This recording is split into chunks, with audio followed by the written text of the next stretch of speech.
begin our morning devotion, mga kapatid, we're gonna learn today in the book of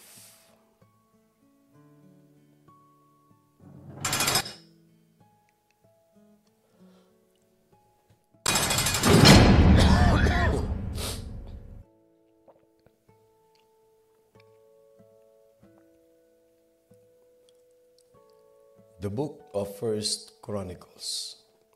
Yes, we are now in the book of First Chronicles. It is a very interesting and a very powerful book. Bibigyan ko kayo ng background ng book of First Chronicles. How did it started? Bakit naging First Chronicles ang pangalan nito? Kailan ito isinulat? At paano ito na i-translate? No? We are digging more about the historical background of every book kasi kailangan maintindihan nyo ito mabuti. And ano ang context ng book of First Chronicles? Okay? The book of First and Second Chronicles were originally one continuous book in the Hebrew text. Okay? Originally, isang libro ito na hindi hinati. Dire-diretso ito. Okay? Yung translation ng Hebrew text or the Hebrew Bible, it is only a single book, hindi po ito dalawa.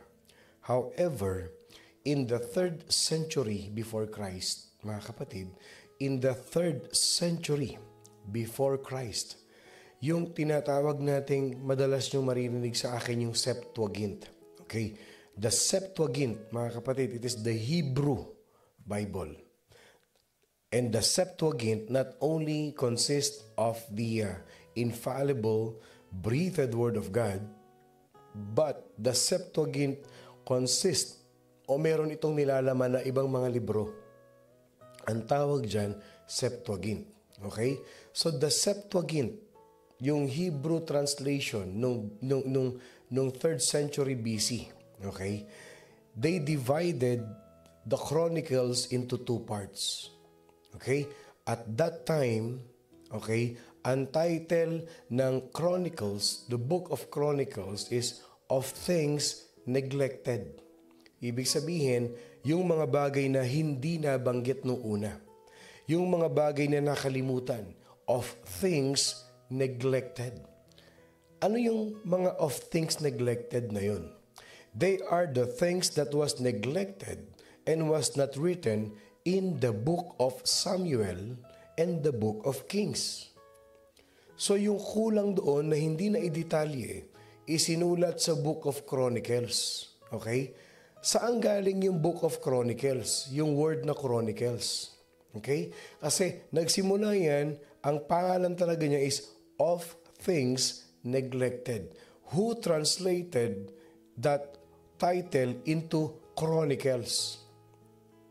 Ang nag-translate niyan si Jerome. Okay? Sino si Jerome? Si Jerome ang author ng tinatawag na Latin Vulgate Bible. Yung Latin Vulgate Bible, so tingnan niyo mabuti ha. The Book of Chronicles, which is of things neglected, BC, before Christ, na isulat ito ng mga Septuagint.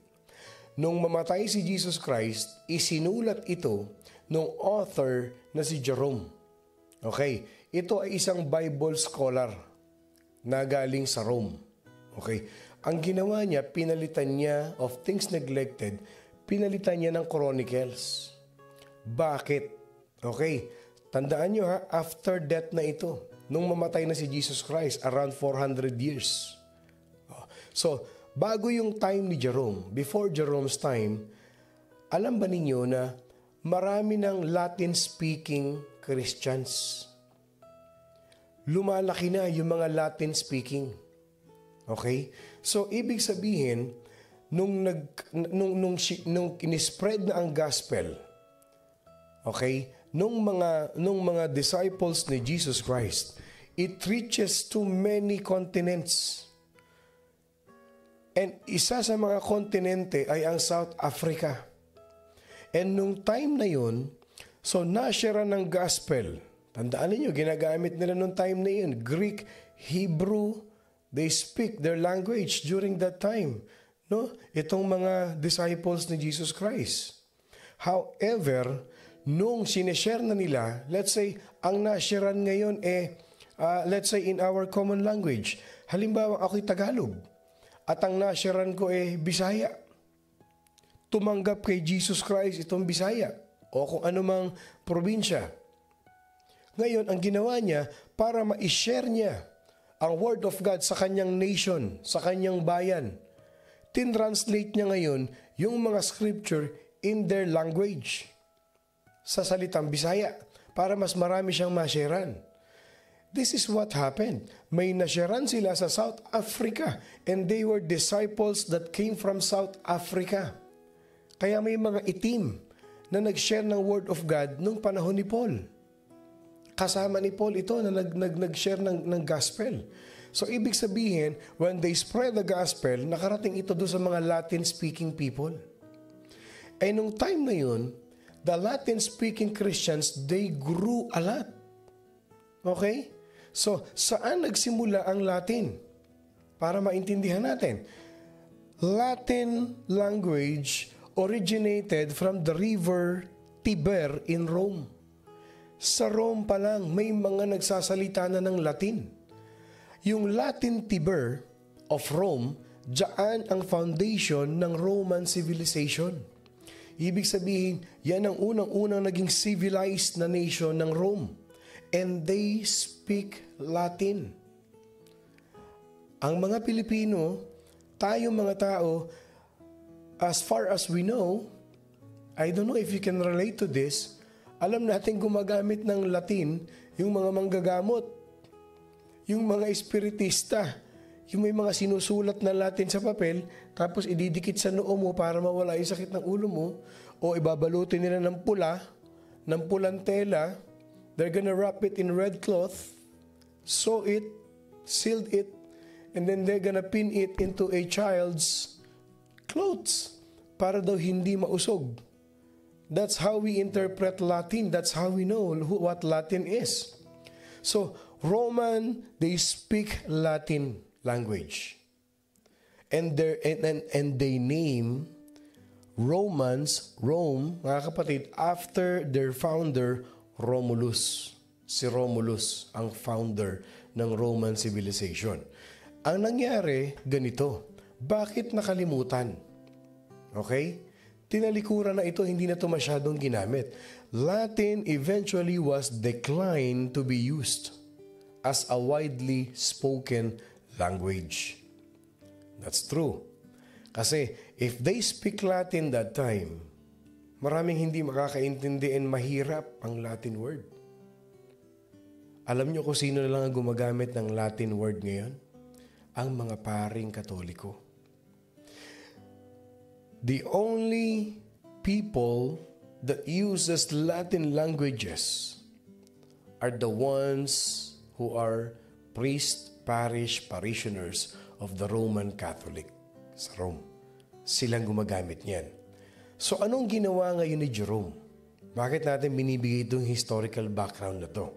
Because Jerome, since dumadami na yung mga Christians that speaks Latin, nagkakanya-kanya sila ng interpretation, nagkakanya-kanya sila ng version, ang ginawa ni Jerome, mga kapatid, tinranslate niya ang Old Testament sa Bible, sa Latin Bible. So siya ang nag-translate ng Latin Bible. Si Jerome. And the first Latin manuscripts were created in North Africa. Why? Because in the church in North Africa was Latin-speaking from the start, as compared to the dominant Greek-speaking churches in Asia and Europe. So yung mga churches noon, they speak Greek, Griego in Asia and Europe. No, however, 2 centuries later, okay, ito bago translation ha. So Greek ang ginagamit ng mga Christians at maraming gumagamit ng Latin translation. Nagkanya-kanya sila ng translation. Okay. Nung umupo ngayon si Pope Damasus I sa Rome, 200 years, 2 centuries later, he commissioned a person by the name of Jerome na mag-produce ka ng isang standard Latin text of the Bible. There were many different Latin versions of the Bible, as there were different forms of the text. So, si Pope Damasus, he wanted the church to have a standard version to promote universal doctrine. Yun ang ginawa niya kasi he is in power. Nakompleto ni Jerome. Jerome completed the translation 400 AD. Anno Domini. So 400 years nakompleto niya yun. No? Patay na si Jesus Christ, 400 years. Yun yung time na nakompleto niya. And it took him 40 years. Ang tawag dun sa kanyang version ng Bible, Editio Vulgate. Okay. Ibig sabihin, the current text of the Holy Scripture. Kasi ginamit niya yung mga common languages ng Latin para magamit. Okay. In short, yung translation nila ng Latin na yun hindi malalim. Compared to the English translation, ang King James Version is too deep. Yung mga wordings. So ang ginawa ni Jerome, parang gumawa siya ng NIV na Latin. Madaling intindihin, mababaw ang wordings, common ang wordings. Ano nang nangyari nung tinranslate niya ito? Okay? Kasi dito nagsimula yung word na Chronicles. Ang ginawa ni Jerome, nirevise niya yung Gospels. And he used the Greek manuscripts available. Bakit ko tinuturo to sa inyo? Nirevise ni Jerome ang Gospels. Ano yung Gospel? Matthew, Mark, Luke, and John. Kasi tinranslate niya yung Latin, yung Old Testament at saka yung New Testament. Why did he do that? Because of the large differences that he found in the various Latin texts that were available. May mga nag-translate ng ibang Latin, pero yung original na canon ng manuscript ng New and Old Testament, hindi raw nagtutugma. Of course, hindi magtutugma yun. Kasi yung mga translation ng Latin, mga tao na. Iba-iba na yung translation na yun. So, ang ginawa niya, ni-revise niya. He started revising the Old Testament. Ang ginamit niya, yung Septuagint. Yung Septuagint, yung maraming nakasulat na libro. Kaya kung makikita niyo mga kapatid, yung Old, yung Latin, yung Deltio Vulgate na ginawa niya, mapapansin niyo na ginagamit ng Roman Catholic ay maraming libro na nandoon. Hindi lang yun 66 books. An unrevised Old Latin text. Meron niyang book na Book of Wisdom. Yung Bible niyo ba, may nakikita kayong Book of Wisdom? Wala. Meron niyang dinagdag na Ecclesiasticus. Nakalagay lang, hindi naman nakalagay yun, yung Ecclesiasticus. Ano pa nakalagay? First and Second Maccabees. So ilan na? 4 na libro na yung nadagdag. Meron pang dinagdag na librong Baruch. So, ibig sabihin mga kapatid, although he corrected some of the canonical writings, mali pa rin yung ginawa niyang yun. And freely, he translated the books of Job and the book of Judith. May Judith pa na libro. Kaya pag binuksan ninyo ang Bible ng Roman Catholic, napakarami niyan. And Jerome's translation from the Hebrew Old Testament, may libro siyang idinagdag. Yung libro ng Psalter. P-S-A-L-T-E-R. So, ang dami na.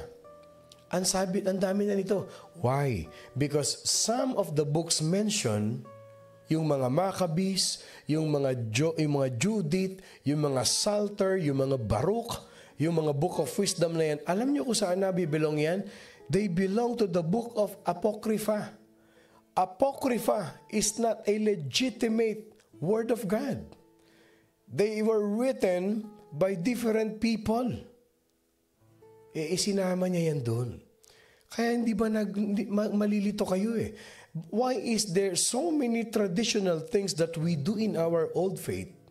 But when you consult the original scripture of the Bible, which is only 66 books of the Bible, wala naman sa Bible. Kasi may ginamit silang mga ibang libro na isinama nila doon sa Latin Bible na yun. So, naintindihan natin. Malinaw po ba? Ito ang background. So, nung pinangalanan niya ng Chronicles, gusto niya sabihin dito, what he meant for his title is the sense of Chronicles of the whole of sacred history. Yan ang meant niya. Parang editorial ito. Kumbaga ito yung compilation talaga. Yung mga binanggit sa Book of Samuel, sa Book of Kings, sa Book of Kingdom, pinagsama-sama niya, ginamit niya yung Apocrypha, and he said, this is the whole of the sacred history. The books of 1st and 2nd Chronicles, it covers the same period of Jewish history that was described in 2nd Samuel hanggang 2nd Kings. Pero ang perspective is different. Okay? So yung ginagamit nating Chronicles na yan, Greek translation, Hebrew translation, accurate yan. Pero pag binasa mo yung kanyang Latin translation, na merong inaccurate source, hindi accurate. Iba ang perspective nun. Bakit kamo? Because these books do not merely repeat the same material. Okay? But rather, the book of 1st Chronicles and the 2nd Chronicles, it provides a divine editorial on the history of God's people. Okay? So, kinumpile ang 2nd Samuel hanggang 1st King and 2nd Kings, ang lumabas si 1st and 2nd Chronicles. Doon sa 2nd Samuel, at binasa mo yung 1st and 2nd Kings, anong mapapansin nyo dito? Mapapansin nyo dito is a political history of Israel and Judah. Political history yan. But 1st and 2nd Chronicles presents a religious history. Yung tinatawag na Davidic dynasty of Judah. No? So, much more of information is given here in the 1st and 2nd Chronicles. For example, sa 1st and 2nd Chronicles, mababasa ninyo dyan yung construction of the temple and Israel's worship place. Dyan yun. And the former books are written from a prophetic and moral viewpoint. So, ibig sabihin, itong 1st and 2nd Chronicles, this is much more on spiritual perspective. Kasi kung mababasa ninyo yung 1st and 2nd Kings, di ba makikita nyo ron, it talks about the priest, the hierarchy of the priest, the power of this priest, the high priest. So dito, it is more on spiritual perspective. So, ibig sabihin, the book of 1st Chronicles, nag-umpisa yan doon sa tinatawag na royal line of David. And then it goes on yung spiritual significance ng pamumuno ni King David, no, sa Israel at saka sa Judah, sa Israel.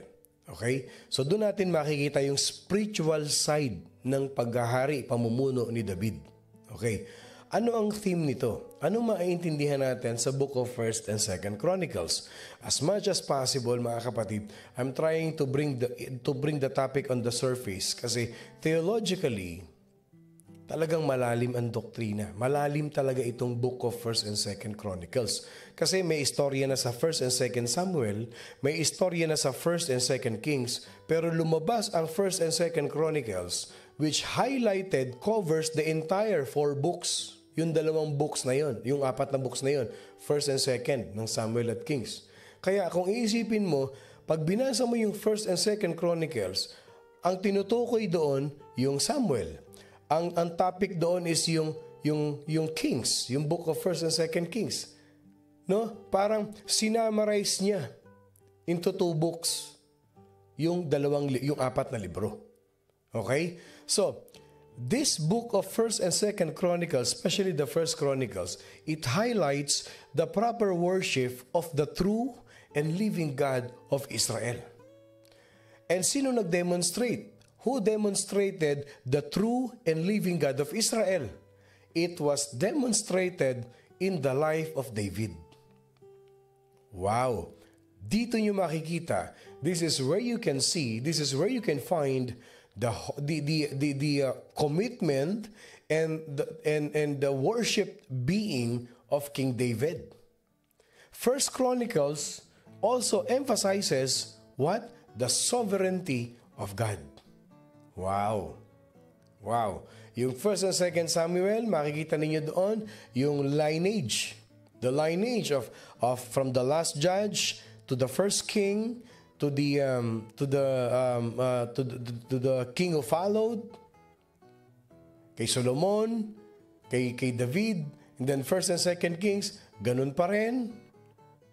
Tama? The rise and fall of these people, yung stubbornness, yung ginawa ni Solomon, yung ginawa ni David, makikita natin dito. But in the book of 1st Chronicles, you will see how David worshiped God, how he emphasizes his life as a true and living sacrifice to God.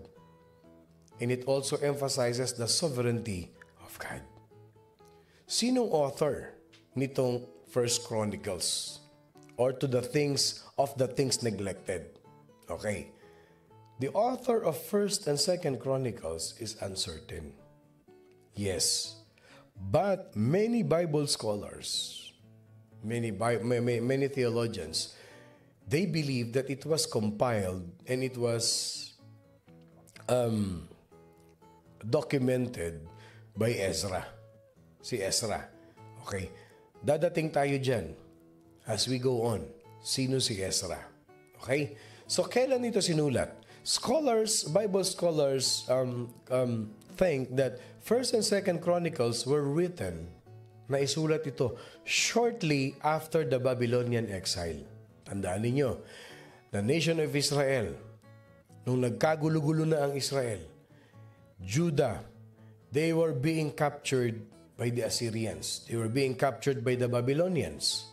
So nung napalaya na sila, mga kapatid, doon na naisulat ang book of 1st and 2nd Chronicles, when the Jewish people are rebuilding their temple in Jerusalem. So 516 BC. 70 years after the Babylonians destroyed Jerusalem and the city of Israel, the nation of Israel. So 1st Chronicles, it covers the life of David. David is the Israel's greatest king. Tandaan niyo yan, ha? So, beginning with his ancestry, binalikan yan. So, 1st Chronicles, genealogy. Mula kay Adam, mula kay Eve, binalikan yan. And it ends with his final words of David in chapter 1. Yun ang makikita natin.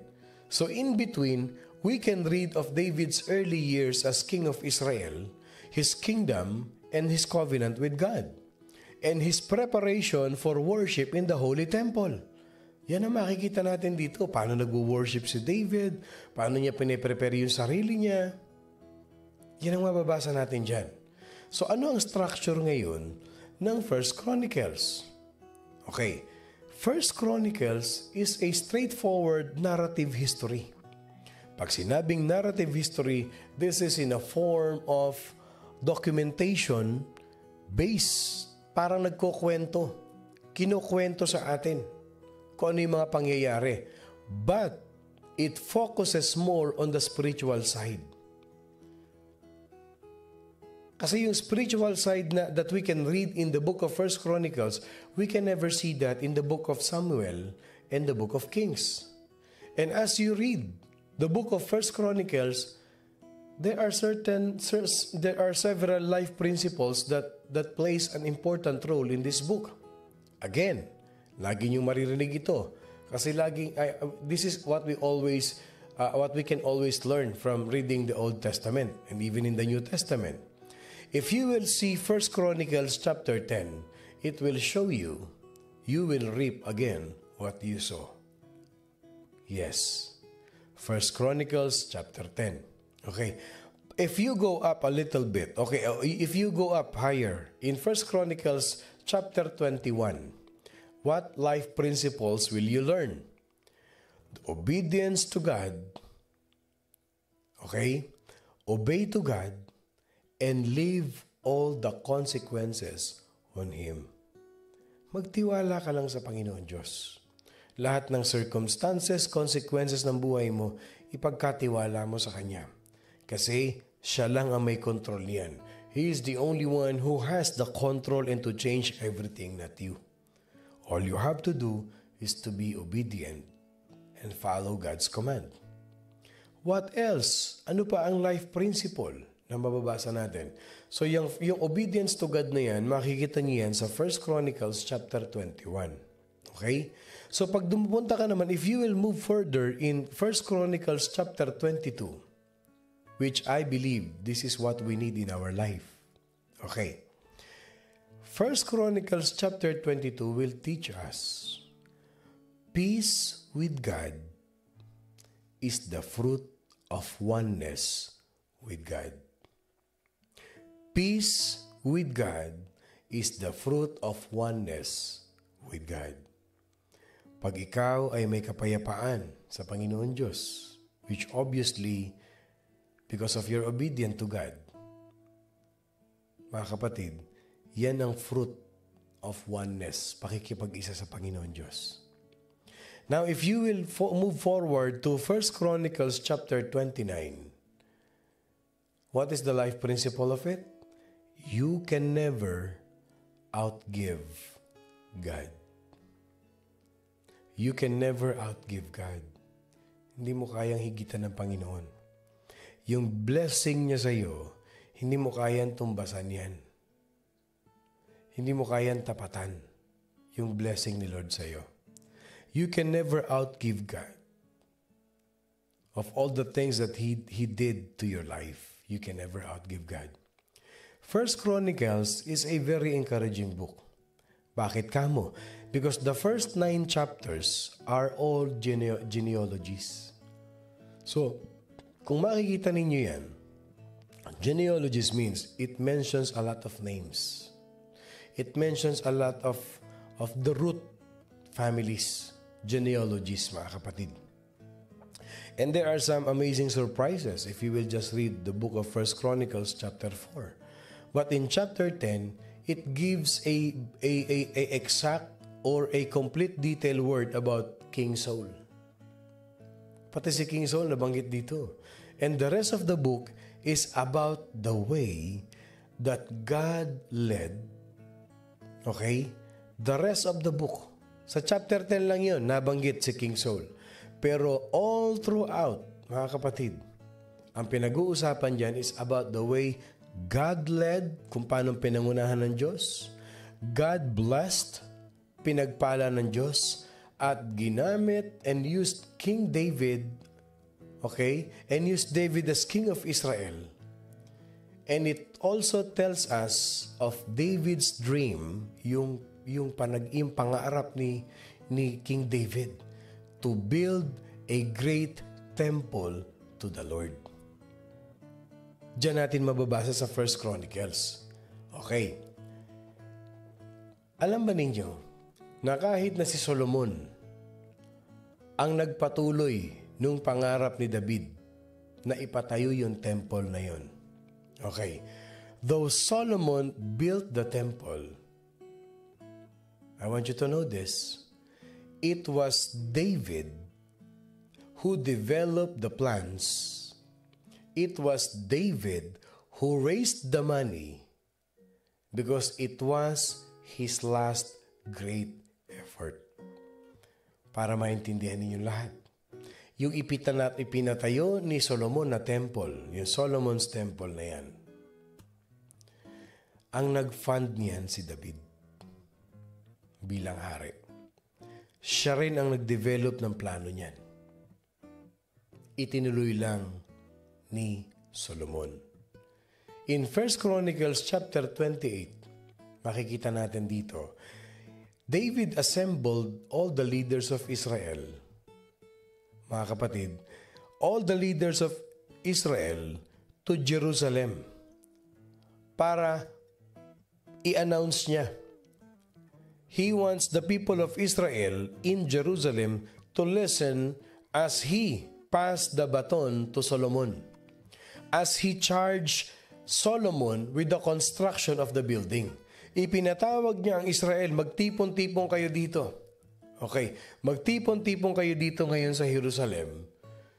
He gathered all the people of Israel in Jerusalem, and he put in charge Solomon to be in charge of the construction of this building, which would be the dwelling place of the Lord. Nakita ninyo kung gaano yung puso ni David. Talagang in-envision niya na magkaroon ng house of worship ang bayang Israel. During his time, probably, he gathered all the funds that he need. During his time, pinatawag niya yung may mga constructive ideas. Kasi si David ang nag-develop ng plan ng Solomon's Temple. Si David ang nag-gathered ng fund para maitayo ang worship temple, the dwelling place of the Lord. At kaya tinawag niya si Solomon, ang mga tao sa Jerusalem, itong anak ko na ito, siya ang in charge sa pagtatayo nitong aking in-envision na dwelling place of the Lord. And David told his son, ito ang sabi niya kay Solomon. Okay? Ito ang sabi niya kay Solomon. Sa 1 Chronicles chapter 28, in verse 20, sabi niya, my son, you will be in charge of the building of this temple. Ito sabi niya, verse 20, be strong and of good courage, and do it. Do not fear nor be dismayed, for the Lord my God will be with you. He will not leave you nor forsake you until you have finished all the work for the service of the house of the Lord. Yan ang sinabi ni David sa anak niya. Sabi niya, maging matatag ka. Be strong of good courage. Ang Panginoon Diyos ay sumasa iyo. Anong ibig sabihin nito? If you are building something in your life, and you are in the process of construction, you are in the process of planning and building, never ever forget, whatever you do, do it for the glory of God. Do it for the glory of God. Pag ang motibo ng puso mo ay para sa Panginoon, pag ang motive ng bawat ginagawa mo is to bring glory to God, God is telling you, be strong and of good courage. Do it. Do not fear nor be dismayed. For the Lord your God, my God, I will be with you. Pag meron kayong ina-ambition sa buhay, meron kayong pinaplano sa pamilya ninyo, as long as you do it for the glory of God, Lord, alam niyo, Panginoon, it is my dream to have my own house. It is my dream for my family, and I'm offering all of this, Lord God, into your name. Gamitin niyo po, Panginoon. Lord, gusto ko pong iparenovate yung aking bahay. Lord, gusto ko pong padagdagan yung aking ganito, Lord. Sa totoo lang, Lord, because I want to have a Bible study in my house. I want to have fellowship in my house so that it can be used to strengthen the body of Christ. You are doing this because you are thanking God. You have ambition. You want to do something and you're praying to God because you love God and you acknowledge that whatever you have is of the Lord's. Hindi sa'yo. Lahat tayo, meron tayong mga tinatawag nating dreams that we need to achieve. Binigyan ka ng sasakyan. Nag-pray ka na, palitan yung sasakyan mo. Bakit hindi mo gamitin yung sasakyan mo every Sunday? Kaysa sabihin mo ang layo ng church, binigyan ka nga ng sasakyan. Do it for the glory of God. And I tell you this, if God can trust you with small things, He can trust you with bigger things. Kung nakita ni Lord na yung bahay mo, kahit sabihin mo na studio lang yan, kahit sabihin mo na 1 bedroom yan, pero ginagamit mo yan para sa Panginoon, alam mo sabi ni Lord, palalakihin ko yung bahay mo. I will trust you more than what you expect because you are using this for my glory. Same thing. Ang desire ni David is to build a house of worship. And it happened. Pinrovide ni Lord.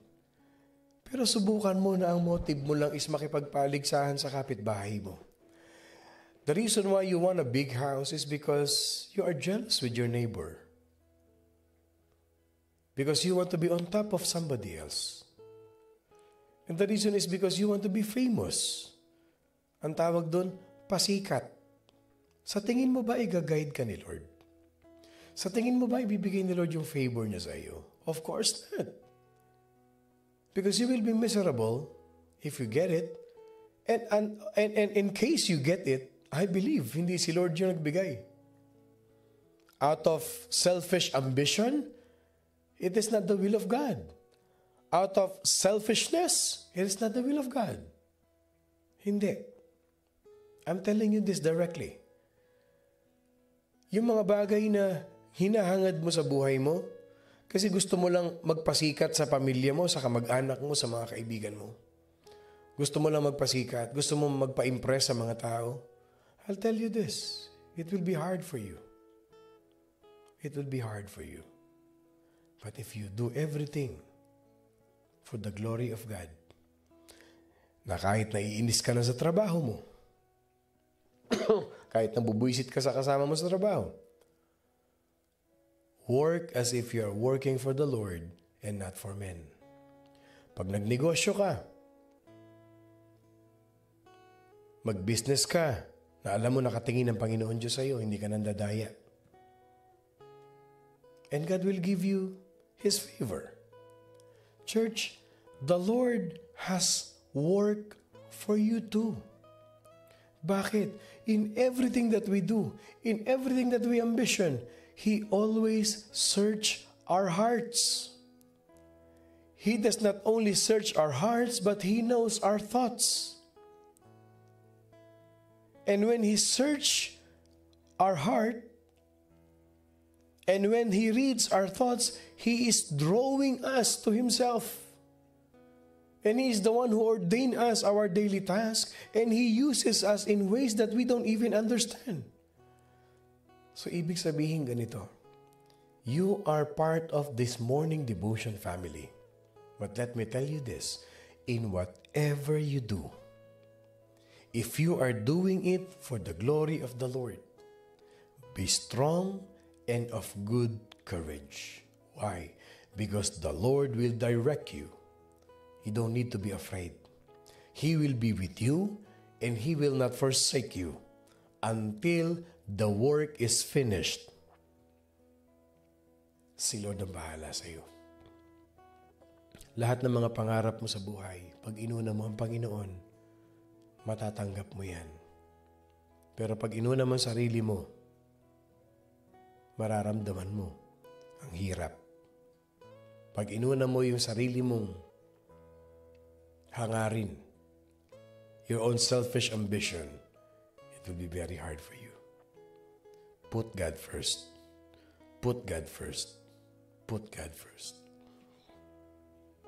As we end, what is the key theme for the book of 1 Chronicles? We should learn, worship the Lord as King and work joyfully in the service of His work. You already part of the family.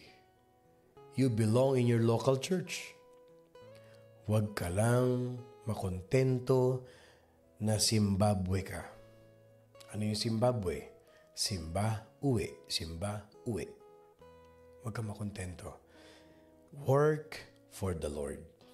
Find ways to serve the Lord in your local church. Mag-serve kayo. Tumulong kayo sa paglalagay ng silya, tumulong kayo sa pagliligpit, and do it joyfully. Mag-serve sa Panginoon. Mag-join kayo sa mga small groups, sa mga Bible studies, mag-invite kayo. You work joyfully for the Lord. Why? Because that is what you call the service of His work. Napakaganda nun. That is how you worship God. That you work joyfully. Hindi napapagod. Alam niyo po, ang naging principle ko sa aking ministry. Because of those many senior pastors who influenced me. Alam niyo po ang pinamana nila sa akin. Bong, bata ka pa. Marami ka pang gagawin. Marami ka pang pwedeng magawa. Sa langit na lang tayo magpahinga. Yan po. And it hits me so hard. Kaya makikita po ninyo, pag sa Lord, kung hindi rin lang talaga ako ibabagsak, wala akong boses, I will never stop. Basta for the Lord, mga kapatid. So make it our lifestyle. Basta para kay Lord, no one can stop me. Para kay Lord, uunahin ko si Lord sa buhay ko because I worship Him in my life. Ano ang challenge sa atin ngayon? The challenge for us is this. Search for ways to serve the Lord daily in the work that He has planned for you. Hanapin mo. Araw-araw. Kung ano yung dapat mong gawin para makapaglingkod tayo sa Panginoon. Alam niyo yung ginagawa ninyo? Yung sinishare nyo itong ating morning devotion? You are working for the Lord. Yung ikinukwento nyo, yung natutunan nyo last Sunday, you are working for the Lord. You are winning soul. And God is pleased. God is pleased. So never ever forget, lahat ng natututunan natin sa morning devotion, let this be a life principle to us na pag kayo may nakakwentuhan, make sure ang una nyo munang ikukwento yung natutunan nyo sa Bible. Bago nyo pagchismisan yung mga artista, bago nyo pagchismisan yung kapitbahay, bago nyo pagchismisan yung kamag-anak nyo, unahin nyo muna pag-usapan si Lord.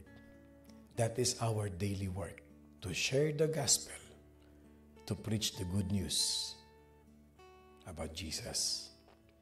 What is our key verse for today? Let me show you our key verse. 1 Chronicles chapter 28, verse 9. Know the God of your father and serve Him with a loyal heart and with a willing mind. For the Lord searches all hearts and understands all the intent of the thoughts. Key verse of the book of 1 Chronicles, know the God of your father, serve Him with a loyal heart and with a willing mind. For the Lord searches all hearts and understands all the intent of the thoughts. Pag kilala mo ang Diyos sa buhay mo, alam mo na araw-araw nag-uusap kayo ni Lord through your heart. Alam niyang nasa isip mo. Kaya anong dapat natin gawin? Huwag punuin ng basura ang puso at ang isip.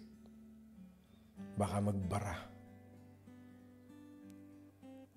One day, ituturo ko sa inyo dito yan. Positivity. Huwag punuin ng basura ang tenga. Huwag punuin ng basura ang isip. Punuin ng pag-ibig at pagmamahal ng Panginoon Diyos, lalo-lalo na ang inyong puso.